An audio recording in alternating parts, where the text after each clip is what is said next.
Brothers and sisters in the Lord, I would like to invite you to listen, watch, and be serious in our Bea Sunday School every 9:30 in the morning on our Bea Facebook page and YouTube channel. It is important that you will be able to listen to relevant lessons that will be brought to you by our Sunday School teacher, Dean Ramsey Colorado, a retired certified public accountant and a former dean of the College of Accountancy in the University of the Cordilleras. He is a Baguio First Sunday School teacher for many years.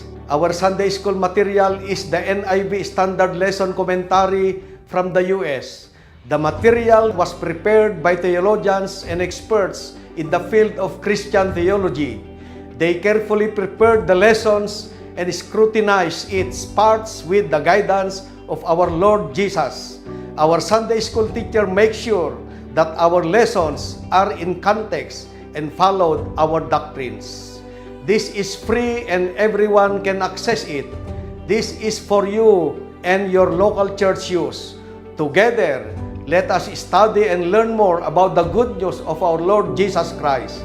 God bless you all.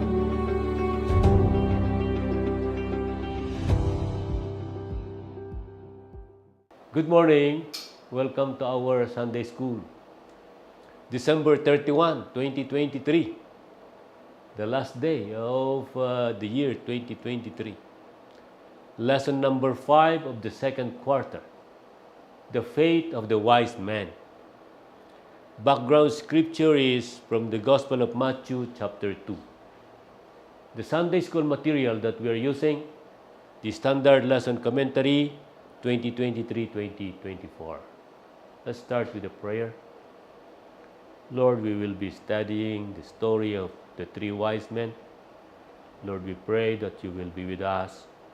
We pray that you will help us understand your message for us through this scripture. In Jesus' name we pray. Amen. So, year at a glance, this is the one-year curriculum.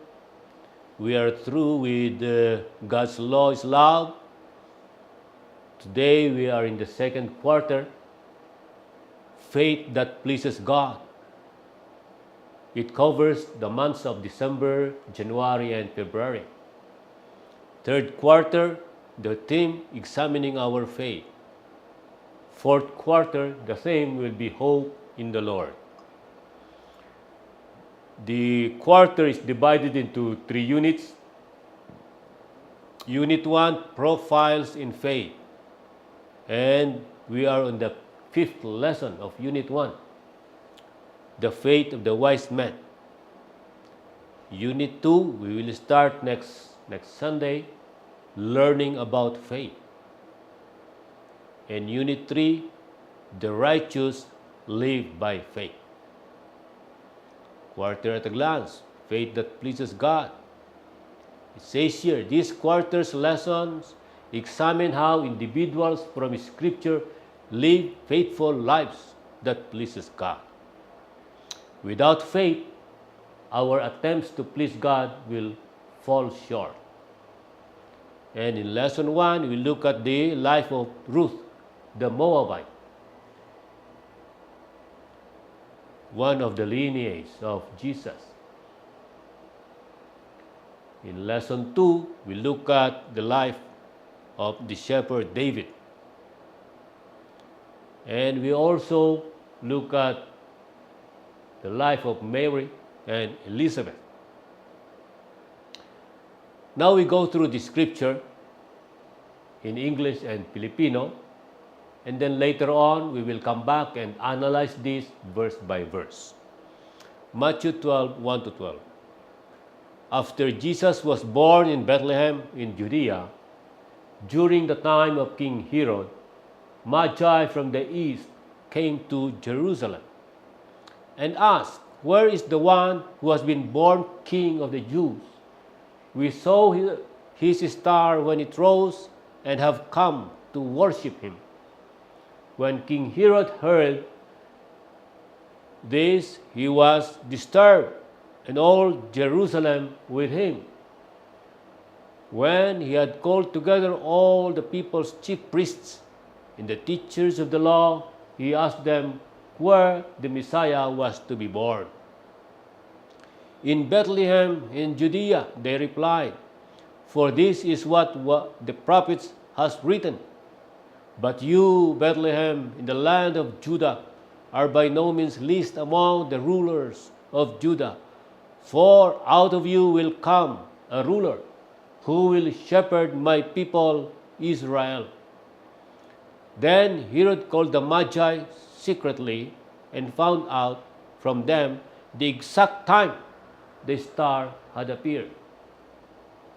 He sent them to Bethlehem and said, go and search carefully for the child. As soon as you find him, report to me, so that I too may go and worship him. After they had heard the king, they went on their way, and the star they had seen when it rose went ahead of them until it stopped over the place where the child was.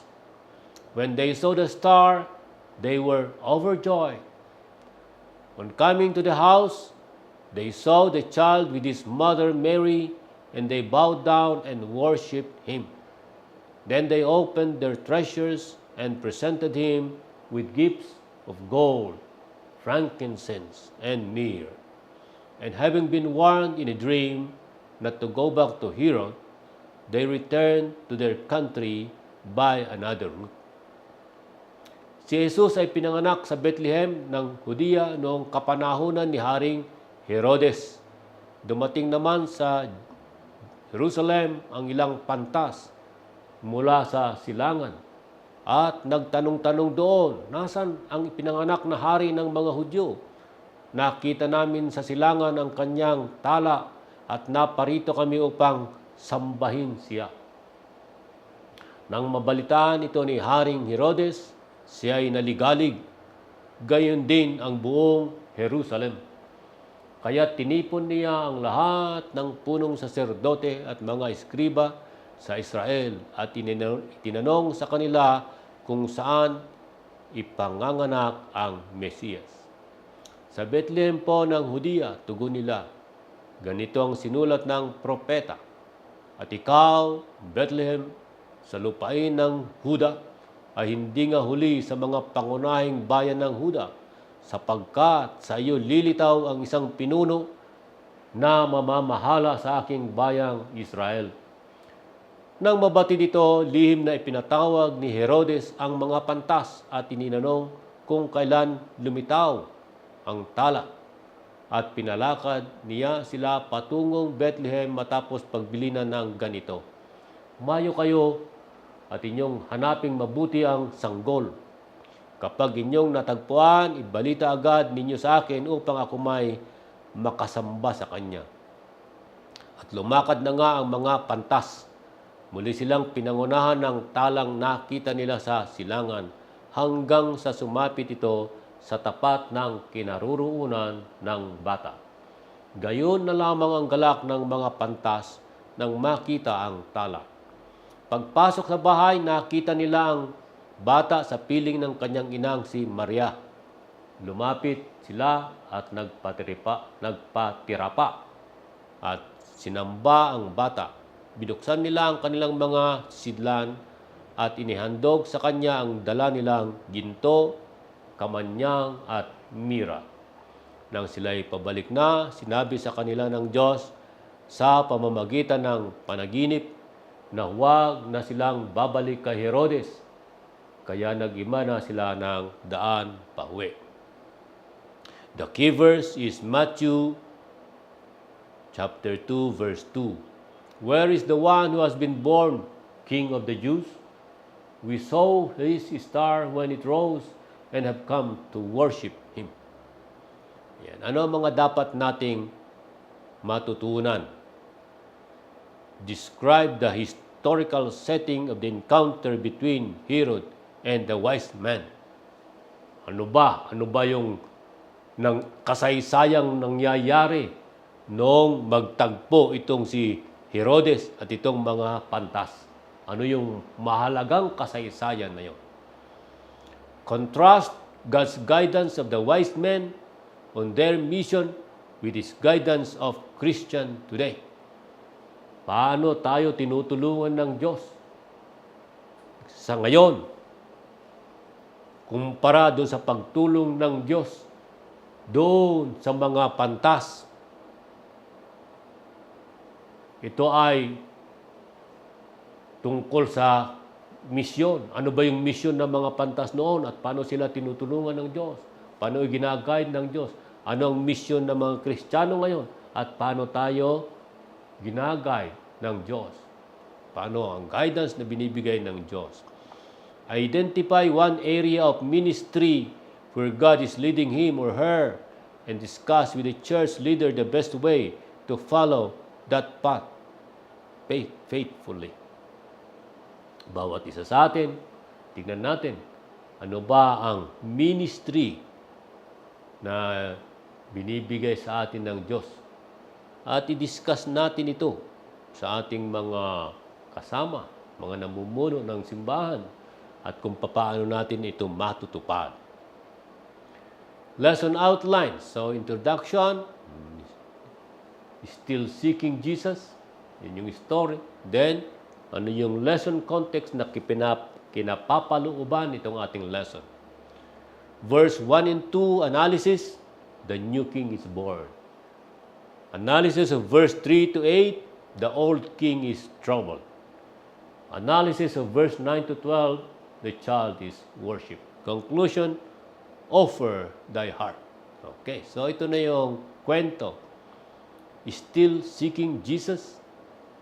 So Christmas season reveals many sayings to encapsulate the meaning of holiday in just a few words. Yan, mga sayings para bigyan ng kahulugan. Ano kaya ang kahulugan itong Christmas? Yan. Example, Christ is the reason for the season. Yan. O kaya, let's put Christ back in Christmas. Yan ang mga reasons. Tama naman na banggitin si Kristo. Dahil kung wala ang Kristo sa Christmas, ano yon? Di ba? Hindi Christmas yon. Pero may mga absurd na mga kasabihan para nagpapatungkol sa Christmas. At ito yung examples na cola drinking polar bears in red mufflers. O kaya Clydesdales howling a beer wagon. Yan. Wala naman yatang parang nakakatawa na hindi binabanggit si Kristo dito sa mga sayings na to. Or another saying requires a bit of knowledge of the biblical Christmas. Katulad nito, wise men still seek Him. Yung mga matatalino ay naghahinahanap pa rin si Kristo. This saying is based on account in today's text. Okay. So yan yung nakapaloob dyan yung ating pag-aaral ngayon. Lesson context. Our text for study involves a mysterious star. Yan. Merong mysterious star. Nakita yung mga pantas. Nakita ng mga pantas. So, this invites a consideration of distinction between astronomy and astrology. Ano ba ang pagkakaiba nito? Astronomy at saka astrology. Sa panahon natin, in modern times, very clear ang distinction nitong astronomy at saka astrology. But, sabi diyan, in ancient world, itong term na to ay they blend together. Ano ba sa tingin na noon? Okay, so in modern time, astronomy is the scientific study of the sun, moon, stars, planets, etc. Yun yung astronomy. Scientific study of sun, moon, stars. Astrology combines that study with the belief. Yung mga how the so-called gods orchestrate the appearance positions, movements of heavenly phenomena. Yun yung astrology. So, examples niyan ay yung astrology ay, well, we come up with horoscope. Nababasa natin yan na araw-araw sa mga dyaryo. Ano bang horoscope mo? Etc. In the Old Testament, astrologers are mentioned most notably in the book of Daniel. Yan, nabanggit ng mga astrologers. And it comes as a warning.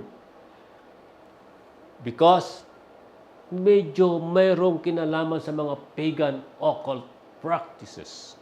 Yan. Yun, divination, mga panghuhula. At ito ay pinagbabawal ng Old Testament, ng Scripture. Mangyari, moving from consulting the stars to worshiping the stars was an all too easy step to take. Kinukonsulta, mamaya-maya ay sinasamba na yung sun, stars, moon, etc. That is idolatry. In Deuteronomy, we read, if a man or a woman living among you in violation of his covenant, bowing down to them, yeah. This is the result. Bowing down to the sun or to the moon of the stars, etc., etc. Ang katuloy niyan ay, they should be stoned to death.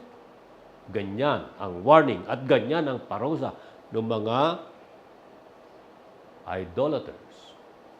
The ancient Greek translation of the book of Daniel designates as men as magi, from which we derive our modern word magician.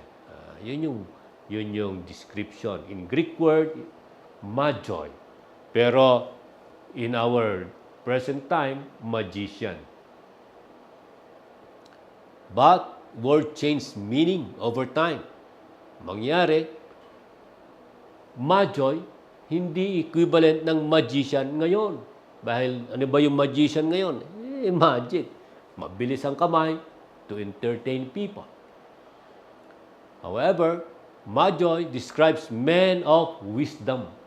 Yun yung mga magi. Yun yung magi. Although magician yung translation, supposedly, they were men of wisdom. Mga matatalino sila.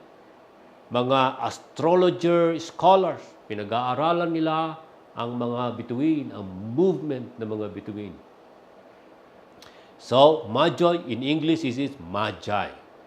Magi occurs also in Book of Acts, pero doon, yung magi ay translated as sorcerer. Mga mangkukulam, mga witch. Okay, now we go to our scripture. After Jesus was born in Bethlehem in Judea, 1a. So, when was Jesus born? What is the date of birth of Jesus? Yan. The birth of Jesus is not mentioned in the gospel or any historical sources, but most biblical scholars generally accept a date of 6 BC and 4 BC. Doon ipinanganak. Yan yung napagkakasunduan. Nag-a-agree ang marami scholars. At yun yung panahon ni King Herod. Because King Herod lived and he died in 4 BC. Bethlehem. Bethlehem, ang ibig sabihin niyan ay house of bread. At nasaan ang Bethlehem?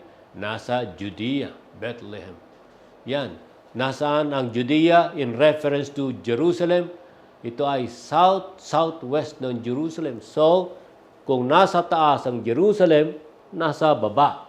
Nasa baba. Sa southwest, nasa baba ang Bethlehem ng Jerusalem. Ito rin ang birthplace ni King David. Ito yung Bethlehem, the same birthplace of King David. Verse 1b, during the time of King Herod. Okay, so pinanganak si Jesus sa Bethlehem sa panahon ni King Herod. Yan, tingnan natin si King Herod. This is the king known as Herod the Great. Okay, so marami kasing binanggit ng mga Herod dun sa New Testament 40 times na nabanggit yung salitang Herod. And this refers to many people. Maraming Herod. So therefore, importante yung definition ng king, yung title na King Herod, because it refers to Herod the Great. At siya ay he ruled from 37 to 4 BC. Nakapaloob doon sa time na yon yung kapanganakan ni Jesus. So, King Herod. Bakit Herod the Great? Bakit Herod the Great? The Herod in view here died in 4 BC. Therefore, okay, so Herod the Great, he was great because of his extensive building projects. Yan. Bakit siya tinawag na the Great? Sabi diyan ay because of extensive building project. Kasama doon yung temple. Maaaring this is a big renovation or improvement of the temple. Herod the Great was not an ethnic Jew but an Idumean related to modern Arabs. Yan ang nationality nitong si Herod. Idumean to modern day Arabs. So, yan yung sinasabi ka. Bakit siya great? The grandest of this was the rebuilding of the temple in Jerusalem. Meron siya mga renovation. So, he began 20 BC, etc. Tingnan natin. In John 2:20, they replied, it has taken 46 years to build this temple and you are going to raise it in 3 days. So, this may be when Jesus was 31 years old and it has taken 46 years, etc., etc. So, we could see the reference there. Magi from the east came to Jerusalem. Now, let us analyze this. Magi. Many legends have arisen in Christian tradition about this Magi. This includes speculations regarding their occupation. Hari, kaya ba talaga itong mga to? Yan. Ito yung mga speculations. The number is 3, 3 lang nga ba talaga sila? Yan. Ano yung mga pangalan nila? Melchior, Caspar, and Balthasar. Yung origin. So, let's just go through these speculations. First, yung sinasabing from the east. Yan. So, therefore, itong mga taong ito ay galing sa Babylon or Persia. Dahil east is Babylon or Persia. And that is 600 miles from Jerusalem. 600 miles. Straight line. Pero, nagbiyahe sila, nagdakbay sila, hindi naman straight line. They traveled through the well-traveled trade route, and that is about 1,000 miles. At it takes them 4 months to travel. So mula nung nakita nila yung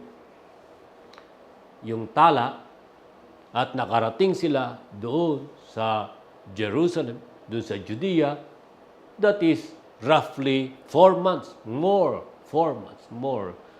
than 4 months yung travel time. Magi, plural. Magi is plural, so mahigit dalawa. Pero bakit tatlo? Bakit tatlo? Sabi diyan, maybe because there were 3 gifts. But take note, they likely would have been in a large, well-funded entourage. Nung naglakbay sila, maraming mga perils. Delikado ang paglalakbay nung panahon. So, they could have been in a large entourage. Hindi pwedeng tatatlo lang sila. These details paint a picture of determination on their part. Take note. Lagang pinaghandaan ang pagbabiyahe nila. Mayroon silang mga kasamang mga ibang lalaki para kung sakasakaling may mga bandido sa daan, may laban. Yan. So, it's likely na hindi lang sila tatatlo. And ask, where is the one who has been born King of the Jews? Ito ang tanong nila, where is the one who has been born King of the Jews? Hindi siya mayor. Hindi siya mayor lang ng Bethlehem o Nazareth, kundi ng buong Israel. Ng buong Israel. Verse 7, well, we are in verse 2. Pero in verse 7, below indicates that the Magi were granted a personal audience with Herod. Ganyan ang pagkilala sa kanila. Dahil dun sa verse 7, nagkaroon sila ng personal audience with the king. So, medyo believe si Herod sa kanila. It's not a ragtag group. O mga nobodies, no? O maaaring sila nga ay mga kings in their own special way, in their own right. However, Matthew does not mention this, and it is not implied in their designation as wise man or magi. Kaya lang sinasabi rito, pero hindi naman ibinigay o hindi naman binanggit ni Matthew na sila nga ay mga hari. But rather, ang designation na ibinigay sa kanila ay wise men or magi, wise men. We saw his star when it rose and have come to worship him. Ito, nakita nila from the east. Nakita nila yung tala. At sabi nila, kami ay pupunta rito para magsamba. Itong sinabi nung nag-prepare ng lesson natin. The reason for the Magi's question is threefold. First, the fact that a particular star caught their attention points to their vocation as learned stargazers. Dahil doon, sinasabi nila nakita nila at talagang hindi ordinaryong star nakita nila. Ito ay nangangahulugan kung sino sila, kung ano ang kanilang eksperyensya, kung ano ang kanilang kaalaman. Sila ay mga learned stargazers. These were astrologers who spent many hours attempting to interpret astral movements as omen from deities. Sila yun ang kanilang trabaho. At ito ang binabasa nila yung movement ng mga stars at sinasabing ito ay mga palatandaan kung ano ang gusto mangyari nang galing sa mga gods. While the Old Testament connects divination with pagan idolatry,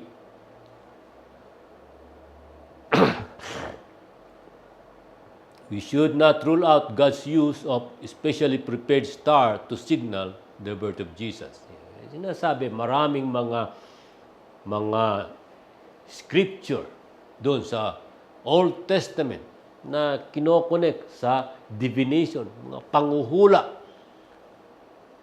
yung pagan idolatry. But, Diyos, pwede rin niyang gamitin itong mga ito para magbigay ng signal tungkol sa kapanganakan ni Jesus. Number 2, second, the possibility that they were Jews. Maaari daw na Jews itong mga to. Bakit kaya? Ay mangyari, in 538 BC, when the Babylon was defeated by Persia, King Cyrus allowed them to go back. Pero hindi lahat ng mga Jews ay bumalik sa Jerusalem. Marami ang naiwan sa Babylon, maayos ng buhay nila. Some of them become businessmen there. At maaaring ito ay isa sa mga Jews. Sila yung mga maaaring kasama sila sa mga Jews na naiwan doon. Yun ang sabi. However, sabi na naman niya, unlikely. Bakit? Mangyari ipinagbabawal sa Old Testament itong panghuhula. Yung panghuhula, divination. So, maaaring hindi rin. Third, interpreted the new star as a sign that the newly arrived king of the Jews was worthy of their worship. Sinasabi kanila, so that we can come and worship Him. So, nabasa nila at nabasa nito mga astrologers nito na importante itong pinanganak na ito. Hindi ordinaryo, importante. Worthy of their worship. Although this is often seen as a fulfillment of the star that will come out of the Jacob. Ito ay prophecy na binanggit dun sa Numbers 24:17, a prophecy that was fulfilled. It is a prophecy that was fulfilled. Fulfillment of a prophecy, a star will come out of Jacob. 24:17 of Numbers. Whether these men were Jews or not, this realization had touched them profoundly. Yan. Kung hindi sila Jew o Jew man sila, pero malalim ang kanilang pag-unawa, malalim ang kanilang pagkakilala. At sila ay nagpunta, nag-prepare, costly travel, 4 months with entourage. Siyempre, may mga perils, may mga danger, etc. But whatever, they went more than 4 months just to travel. When King Herod heard this, he was disturbed, and all Jerusalem with him. Yeah? Narinig, nalaman ni Herod na nagtatanong. Nagtatanong sila kung nasaan yung hari. Yan. So, King Herod, medyo nagulat. He was disturbed. The wise man's inquiry did not sit well with the paranoid king. Paranoid king. Paranoid. Natatakot siya. Natatakot na mawala ang pagiging hari niya. He was an old man who had sons and wives put to death when seen as threat to his throne. Ganyan yung paranoid nitong haring Herod na to. Pinapatay niya yung mga anak niya, yung mga asawa niya na threat. Na baka ito na yung mga papalit sa akin bagilang hari. Patayin ko na lang. Ayan. In Jerusalem, when Herod wasn't happy, no one in Jerusalem was happy, fearing another murderous rampage. Yan. Kapag kagalit ang haring Herodes, ay siyempre natatakot din ang mga tao. Bakit? Yan fearing another murderous rampage. Nako, marami na namang papatayin ito. When he had called together all the people's chief priests and teachers of the law, he asked them where the Messiah was to be born. Ito ang kanyang purpose. Bakit niya pinatawag ang mga chief priests and teachers of the law? Sila yung mga nakakaalam. Tinanong niya, saan ipanganganak ang Mesiya? Alam ni Haring Herodes ang tungkol sa paniniwala nitong mga Israelita, nitong mga Jews na tungkol sa Messiah. At tinanong niya sila saan. So, okay. Itong mga teachers of the law, they are the experts in the Jewish scriptures. At ini-interpret nila yung law of Moses. Herod was apparently aware. Alam niya. But, take note, Herod had a more devious motive in learning later on. Malalaman natin anong motibo niya kung bakit niya tinatanong itong Messiah, kung saan pinanganganak. Siyempre, alam natin yan, ipapapatay niya. Verse 5 and 6, ito ngayon yung binanggit ng mga chief priests and teachers of the law. Ito yung prophecy na binanggit nila. In Bethlehem, in Judea, they replied, for this is what the prophet has written. But you, Bethlehem, in the land of Judah, are by no means least among the rulers of Judah. For out of you will come a ruler who will shepherd my people, Israel. So he will be a ruler of the entire Israel. At yung ikinote na prophecy is Micah 5:2. So, sino ba itong prophet Micah? Yan sa kapanahonan. Pareho sila ng kapanahonan ni Isaiah. So therefore, this prophecy is more than 700 years old at the time of Herod. Matagal na prophecy ito. The Gospel of Matthew shows great interest in fulfilled prophecy. So this verse is a highlight. Micah's prophecy checks many boxes. Yan, marami yung mga prophecy. Marami yung mga prophecy na dun sa prophecy ng Micah. No? Tignan natin itong mga to. It recognizes the relative insignificance of Bethlehem is still valid in Herod's day. It foretells the raising of a new ruler from this city. Yeah. And it indicates that the person would not be, hindi lang ito mayor, district supervisor, but he will be shepherd of the entire people of Israel. So yun yung mga significance ng prophecy ng Micah, at ito yung binabanggit ni Matthew na napakahalaga dahil maraming mga puntos na nagpapatunay na ito na yung mga prophecy na nangyari. Fulfilled prophecy.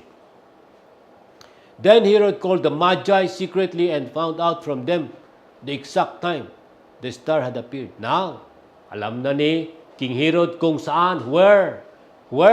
It will be in Bethlehem. In Bethlehem. Ngayon, next, ang susunod na tanong ni King Herod ay, time. When will be the exact time? Tinanong niya ngayon yung mga astrologers. Sabi niya, the word secretly indicates that Herod dismissed. Pinalis niya na yung mga religious leaders. So, yun lang mga magi. Mga magi lang ang kanyang kausap. So, dahil ito ay mga astrologers, kasama sa pagiging astrologer yung precise recordings. Yan, nandyan nakasalalay ang kanilang buhay. Nire-record nila kung kailan. So therefore, they know the exact time.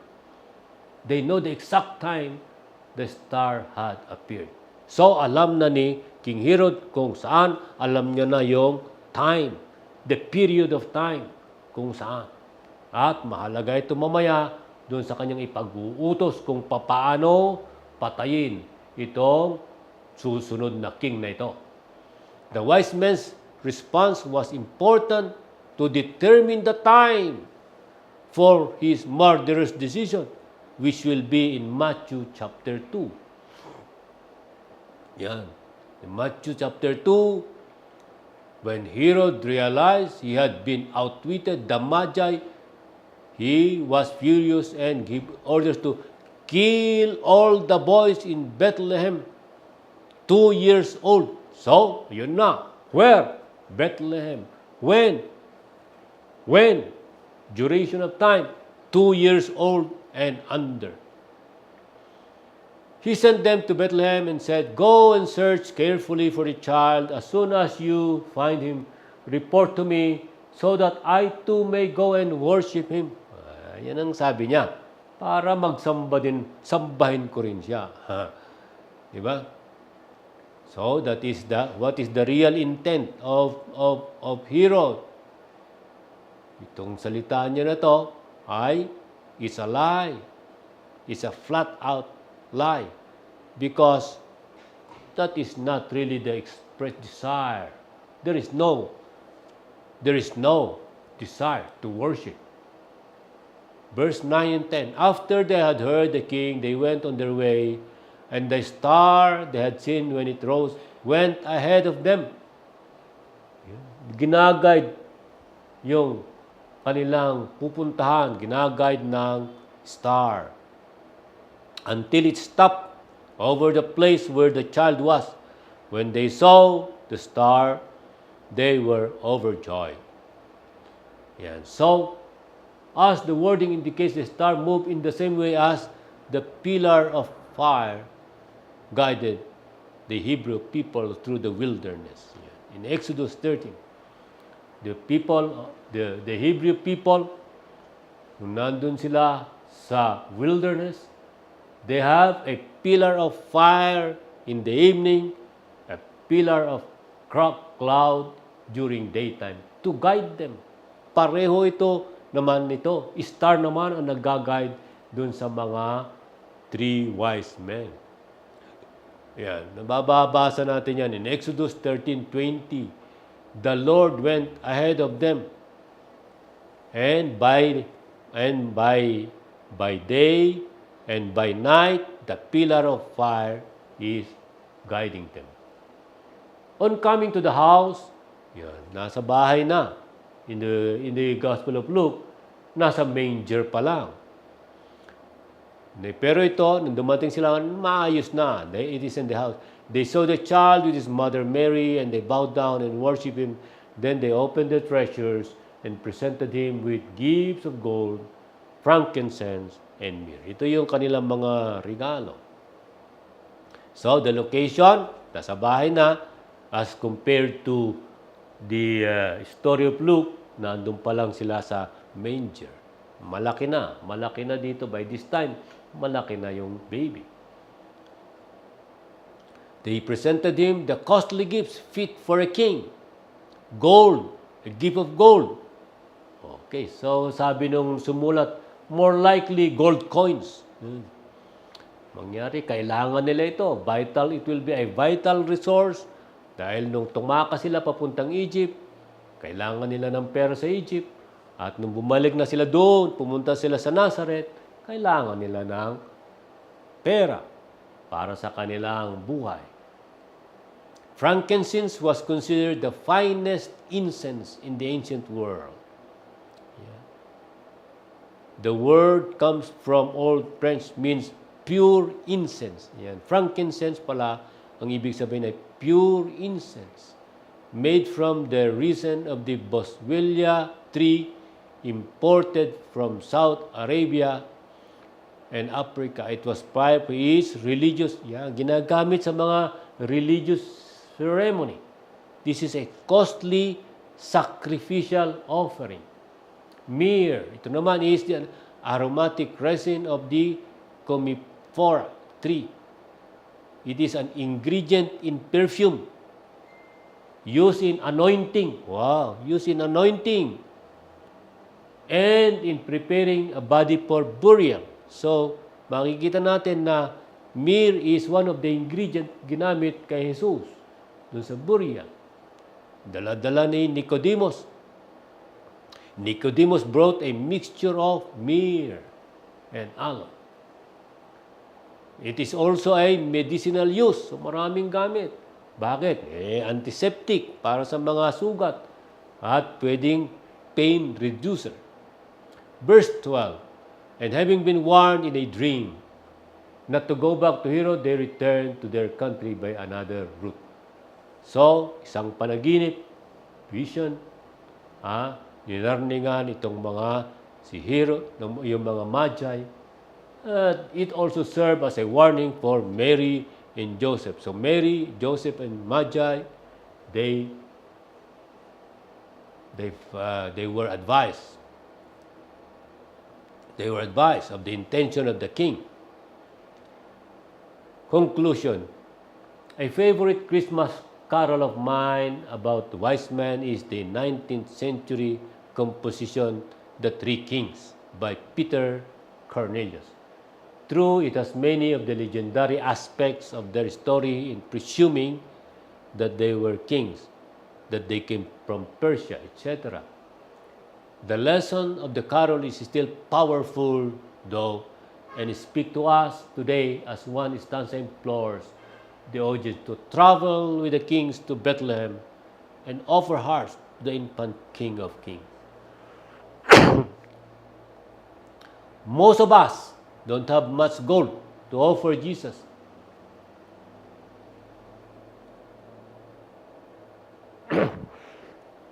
Excuse me.